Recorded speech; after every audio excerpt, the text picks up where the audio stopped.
চাউলের গুঁড়া দিয়ে হাতে কাটা সেমাই। এটা নারকেল দিয়ে, দুধ দিয়ে, গুড় দিয়ে রান্না করেছি। এটা খেতে খুব টেস্টি হয়, শীতের সময় খেতে খুব ভালো লাগে, শীতের পিঠার মতো এটা। এটা রেসিপিটি দেখাচ্ছি। তা এই হাতে বানানো সেমাইটা দুপুরেই আমি চাউলের গুঁড়া দিয়ে বানিয়ে রেখেছিলাম। তা কীভাবে বানিয়েছি সেটা আর দেখালাম না। বানানোর পরে ঠিক দেখতে এরকম হয়েছে সেমাইগুলো। তা এই সেমাইটা এখন আমি এই যে নারকেল কুড়িয়ে নিয়েছি, এই কুড়ানো নারকেল দিয়ে, আর সাথে গুড় আছে। গুড়টা একটু মানে শক্ত হয়ে রয়েছে, এর জন্য এটা দেখালাম না। তা রান্নার সময় দেখাবো কীভাবে গুড়টা দিচ্ছি। তা এখন এই যে নারকেল আর সেমাইটা সুন্দর ঝরঝরা সেমাই হয়েছে, বানানো হাতে বানানো সেমাই। এখন আমি একটা প্যানে দুধ জাল করলাম। দুধ জাল করে এখানে আমি গরম মশলা দিয়ে দিচ্ছি, দারচিনি, এলাচ দিয়ে দুধটাকে কিছুক্ষণ জাল করব।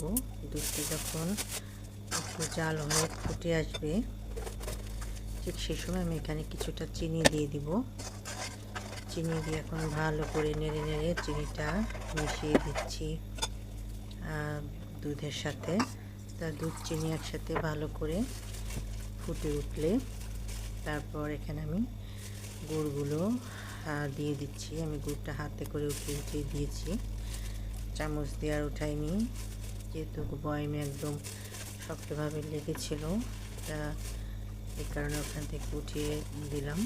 দেওয়ার পর এখন গুড়টাও আমি এই চিনি আর দুধের সাথে সুন্দর করে জাল করব। তারপর দুধটা যখন একদম ফুটে আসবে, দুধটা কিছুটা সময় জাল হতে হবে। গুড়ের ভিতরে যদি জাল না করে আগেই যদি নারকেল দিয়ে দেওয়া হয় তাহলে দুধটা ফেটে উঠবে।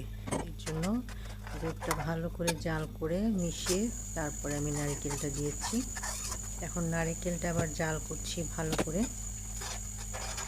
নারকেল এবং দুধ ভালো করে জাল হচ্ছে, জাল হয়ে হয়ে একদম সুন্দর মতো যখন নারকেলটা সিদ্ধ হয়ে আসবে এবং দুধটাও ভালো করে নারকেলের সাথে জাল হচ্ছে, এখানে কিন্তু দুধটা কেটে যায়নি, দুধটা সব ভালোই ছিল।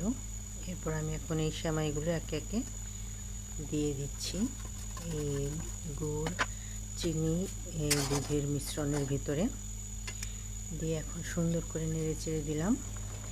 এই পর্যায়ে বেশি একটা জাল করা যাবে না, বেশি জাল করলে